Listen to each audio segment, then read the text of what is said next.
जय हिंद। इससे पहले हमने आपको ह्यूमन ब्लड मतलब मानव रक्त के बारे में जानकारी दी थी और आज हम आपको ह्यूमन ब्रेन मतलब मानव मस्तिष्क के बारे में जानकारी देंगे कि मानव मस्तिष्क हमारा कैसे कार्य करता है, किस प्रकार से कार्य करता है, हम उसे कैसे समझ पाते हैं, उस वस्तु को हम कैसे बता पाते हैं, उसके बारे में आपको इस वीडियो में बताएंगे। अब पहले हम देख लेते हैं इसके बारे में। पहला क्या हमारा नर्वस सिस्टम। नर्वस सिस्टम को हम हिंदी में तंत्रिका तंत्र कहते हैं। क्या कहते हैं? तंत्रिका तंत्र कहते हैं। अब देखिए नर्वस सिस्टम होता क्या है उसके बारे में हम आपको बताते हैं। पूरे शरीर को कंट्रोल करने के सिस्टम को नर्वस सिस्टम कहते हैं। मतलब जो हमारा पूरा शरीर है इसको कंट्रोल करने के सिस्टम को नर्वस सिस्टम या तंत्रिका तंत्र कहते हैं। जैसे हमारा हार्ट मतलब हृदय हो गया, लीवर, यकृत, अग्नाशय, बड़ी आंत व छोटी आंत, किडनी, उसी में हमारा ब्रेन भी एक नर्वस सिस्टम है। क्या है? जो हमारा हार्ट, लीवर, अग्नाशय, बड़ी आंत, छोटी आंत, किडनी आदि जो है उसी के साथ साथ हमारा ब्रेन भी एक नर्वस सिस्टम मतलब तंत्रिका तंत्र है। अब देखिए सबसे ज्यादा रोल जो हमारा ब्रेन है ये सबसे ज्यादा रोल करता है। क्या करता है? सबसे ज्यादा बॉडी में रोल करता है। अब हम ब्रेन के बारे में देखते हैं। जैसे कि मान लीजिए हमारा शरीर क्या है? कंप्यूटर है। जो हमारा शरीर है एक कंप्यूटर है। अब देखिए जो कंप्यूटर है उसमें क्या क्या पाए जाते हैं? सीपीयू, कीबोर्ड, माउस, अन्य चीजों से मिलकर हमारा कंप्यूटर बना होता है। तो उसी तरह हमारा शरीर भी एक कंप्यूटर है। तो हमारा जो ब्रेन है वो एक सीपीयू है। हमारे बॉडी का क्या है? सीपीयू है। तो उसे सेफ्टी भी रखना बहुत ही जरूरी होता है। क्या है? उसको सेफ्टी भी तो रहना बहुत जरूरी है। इसको किसमें सेफ्टी रखा गया? क्रेनियम। अब देखिए क्रेनियम होता क्या है? क्रेनियम 8 हड्डियों का ग्रुप या 8 हड्डियों के समूह को हम क्रेनियम कहते हैं। क्या कहते हैं? क्रेनियम कहते हैं। इसे हम फाइब्रस ज्वाइंट भी कहते हैं। किसको कहते हैं? 8 हड्डियों के समूह को फाइब्रस ज्वाइंट कहते हैं। जो हमारी क्रेनियम हड्डी है ये बहुत ही रेशेदार और जोड़ मजबूत होती है। क्या हो जाती है? रेशेदार जोड़ बहुत ही मजबूत होती है क्योंकि यह एकदम पकड़े रहती है जिससे कि चोट अंदर तक ना जा सके, इसलिए बहुत ही रेशेदार जोड़ मजबूत होती है। अब देखते हैं मेनिंजोइड झिल्ली। तो जो भगवान थे ना उन्होंने क्या काम किया? जो हमारा क्रेनियम हड्डी और ब्रेन है उसके बीच में एक मेनिंजोइड झिल्ली दे दी। क्या दे दी? मेनिंजोइड झिल्ली दे दी, जिसके कारण जो हमारा ब्रेन है वो क्रेनियम हड्डी से टच ना हो सके और इन्फेक्शन भी ना हो सके। देखिए जो हमारा ब्रेन है इसका वजन 1 किलो 400 ग्राम से लेकर 1 किलो 500 ग्राम या 1.5 किलो के लगभग होता है। कितना होता है? 1 किलो 400 ग्राम से लेकर 1 किलो 500 ग्राम के लगभग होता है। पूरे शरीर के वजन का ब्रेन 2% भाग होता है। जो हमारा ब्रेन है ये हमारे पूरे शरीर के वजन का 2% भाग होता है। जैसे कि जो बच्चे हैं उनका जो शरीर है उनके वजन के भार से उनका ब्रेन 2% का होता है। क्या होता है? 2% का होता है। जैसे कि किसी का मान लीजिए वजन 50 से 60 के आसपास है तो उनका ब्रेन का वजन 2% के हिसाब से होगा। और किसी का 60-70 है तो उनका ब्रेन का वजन 1 किलो 400 ग्राम या 1 किलो 500 ग्राम के लगभग होगा। अब देखिए क्या है हमारे पूरे शरीर में बनने वाली एनर्जी का 20% भाग यूज करता है। जो हमारा ब्रेन है ये हमारे पूरे शरीर के वजन का सिर्फ 2% भाग होता है, लेकिन यह हमारे शरीर में बनने वाली एनर्जी का 20% भाग अकेले ही यूज करता है। क्या करता है? अकेले ही यूज करता है। ये हमारे शरीर का वजन 2% भाग होता है लेकिन 20% एनर्जी अकेले यूज करता है। क्यों? क्योंकि ब्रेन कहता है तभी अपना हाथ उठाते हैं, ब्रेन कहता है तभी अपना पैर उठाते हैं, ब्रेन कहता है तभी हम कुछ बोलते हैं और हम किसी चीज को देखते हैं। हम आंख से सिर्फ देखते हैं लेकिन ब्रेन बताता है कि वो क्या चीज है, उसे हम लें कि न लें। इस कौन सा कार्य करता है हमारा?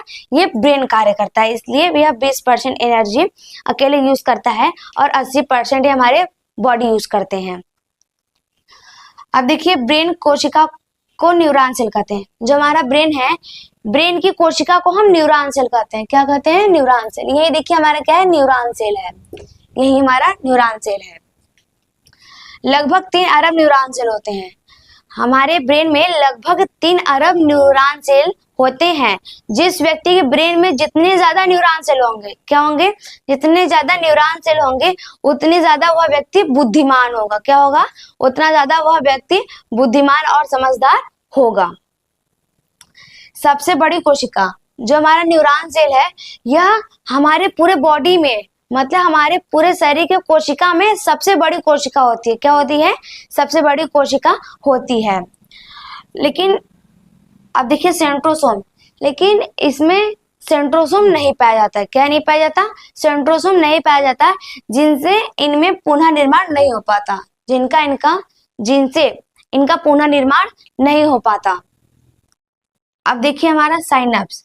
साइनैप्स किसे कहते हैं? भाई न्यूरॉन सेल की लंबाई को हम साइनैप्स कहते हैं। किसकी लंबाई कहते हैं? न्यूरॉन सेल की लंबाई को हम, इसकी पूरी लंबाई को हम न्यूरॉन सेल का साइनैप्स कहते हैं। अब एक्सोन जो हमारा न्यूरॉन सेल है, इसके नीचे जो आकृति बनी हुई है, क्या बनी हुई है? इसके नीचे देखिए ऐसे आकृति बनी हुई है, इसी को हम एक्सोन कहते हैं। क्या कहते हैं? एक्सोन कहते हैं। और यह जो एक्सोन है, ये आपस में जुड़े नहीं होते हैं, ये आपस में जुड़े नहीं होते, बल्कि थोड़े दूर दूर पर होते हैं। क्या होते हैं? थोड़े दूर दूर पर होते हैं, उनके बीच में खाली जगह होता है। अब आप यह सोचते होंगे कि जब इसमें खाली जगह है और ये आपस में सटा नहीं है, तो हमारे ब्रेन तक संदेश जाता कैसे है? हमारे ब्रेन तक संदेश जाता कैसे है? अब ये बात आ गई है। तो जो खाली जगह है, यहाँ पर सोडियम भरा होता है। क्या होता है? सोडियम पाया जाता है, जो इन सबको आपस में जोड़े रखता है। क्या जोड़े रखता है? सोडियम जो है इन सबको आपस में जोड़े रखता है, और यह ब्रेन तक संदेश पहुंचाने का कार्य करता है। कौन करता है? सोडियम करता है। देखिए जिस व्यक्ति के ब्रेन में सोडियम की मात्रा कम होती है, किसकी मात्रा कम होती है? सोडियम की मात्रा कम होती है, तो उस व्यक्ति को कुछ भी उसको बताया जाता है तो याद कर लेता है। क्या कर लेता है? उस समय याद कर लेता है, लेकिन वो बाद में भूल जाता है। क्या हो जाता है? बाद में भूल जाता है। और जिस व्यक्ति के ब्रेन में सोडियम की मात्रा भरपूर होती है, मतलब ज्यादा होती है, उसको आप समझाइए, कितना समझाइए, वो आगे भी चल के उसको याद रखता है। और कभी कभी ऐसे होता है कि कभी लंबी लाइन लगी होती है। क्या होती है? लंबी लाइन लगी होती है, तो कोई व्यक्ति पसीने से कोई व्यक्ति चक्कर खाकर गिर जाता है। क्या हो जाता है? चक्कर खाकर गिर जाता है, तो वो धूप में खड़ा रहते रहते उसके बॉडी से पसीना निकलने लगता है। क्या निकलने लगता है? पसीना निकलने लगता है।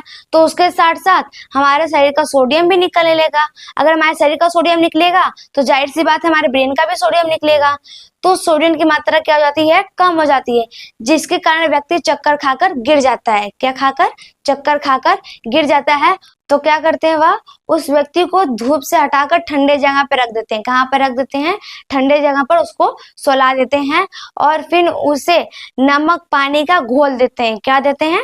नमक पानी का घोल देते हैं, जिससे कि हमारे बॉडी को सोडियम की प्राप्ति भी हो जाती है। मतलब जो नमक है वो सोडियम का कार्य करता है, और हमारे जो पानी की कमी होती है उसकी भी कमी पूरी हो जाती है, और उसे ताकत भी मिल जाती है।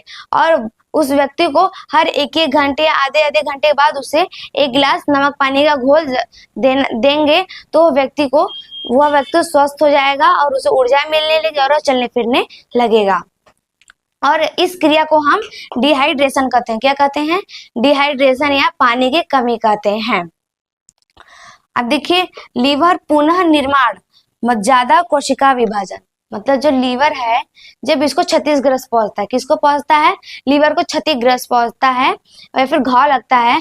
देखिए जब लीवर को क्षतिग्रस्त पहुंचता है, क्या होता है? क्षतिग्रस्त पहुंचता है, फिर घाव लगता है छोटा मोटा, तो वह खुद से शीश आकर मतलब कोशिका विभाजन कर खुद से ठीक कर लेता है। क्या कर लेता है?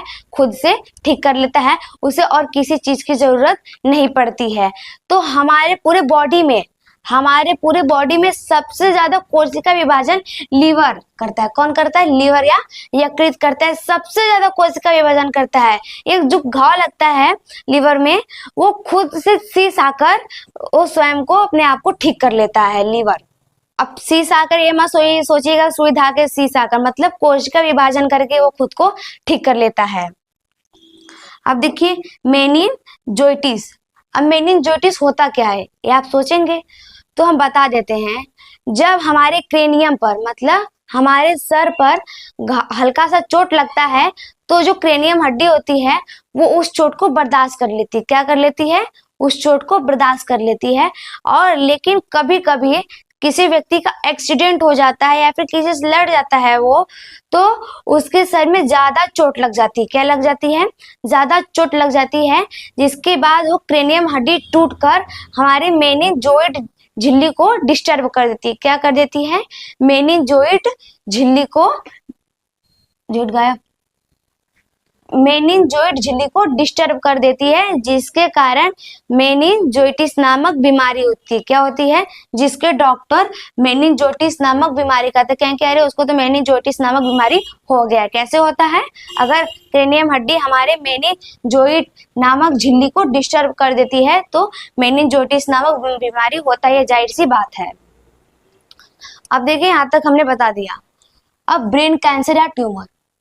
अब आप सोचेंगे कि किसी के अगर हमारे ब्रेन में सेंट्रोसोम पाया नहीं जाता तो ब्रेन कैंसर या ट्यूमर होता कैसे है? ये जाहिर सी बात है। आप सोचेंगे कि हमारे ब्रेन में जब सेंट्रोसोम पाया नहीं जाता तो ब्रेन कैंसर या ट्यूमर कैसे होगा? तो उसके विषय में हम बताते हैं। देखिए, जो हमारा ब्रेन है ये 90% न्यूरॉन सेल का बना होता है। किसका बना होता है? न्यूरॉन सेल का बना होता है, जिसमें सेंट्रोसोम नहीं पाया जाता। क्या नहीं पाया जाता? इसमें सेंट्रोसोम नहीं पाया जाता और इसका कोशिका विभाजन भी नहीं होता है।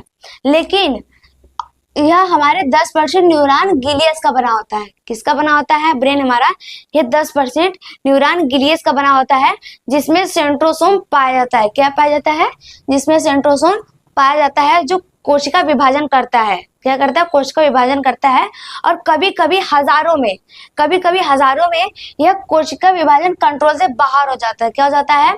कंट्रोल से बाहर हो जाता है। देखिए, कभी कभी हजारों में किसी व्यक्ति को यह कोशिका विभाजन कंट्रोल से बाहर हो जाता है। क्या हो जाता है? कंट्रोल से बाहर हो जाता है, जिससे व्यक्ति को ब्रेन कैंसर होता है। क्या होता है? ब्रेन कैंसर होता है। और पहले स्टेज में ट्यूमर जो है, देखिए पहले से बता लेते हैं। जो हमारा ब्रेन है ये बहुत ही नाजुक होता है। क्या होता है? बहुत ही नाजुक होता है। पहले स्टेज में हम ट्यूमर कहते हैं। क्या कहते हैं? पहले स्टेज में हम उसे ट्यूमर कहते हैं। और ट्यूमर होने से व्यक्ति को कैंसर होता ही नहीं, जो ट्यूमर है वो पहले स्टेज में ही व्यक्ति की जान ले लेता है। क्या लेता है? व्यक्ति की जान ले लेता है, जिससे व्यक्ति को ब्रेन कैंसर होने की संभावना नहीं होती है और वह उसकी जान ले लेता है। अब देखिए, यहाँ तक तो हमने आपको बता दिया।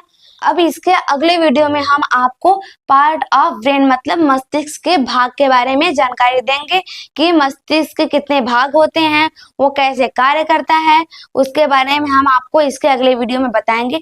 और यदि आपको हमारा वीडियो अच्छा लगा हो तो हमारे चैनल को लाइक, सब्सक्राइब, शेयर जरूर करें और कमेंट बॉक्स में हमें जरूर से जरूर बताएं।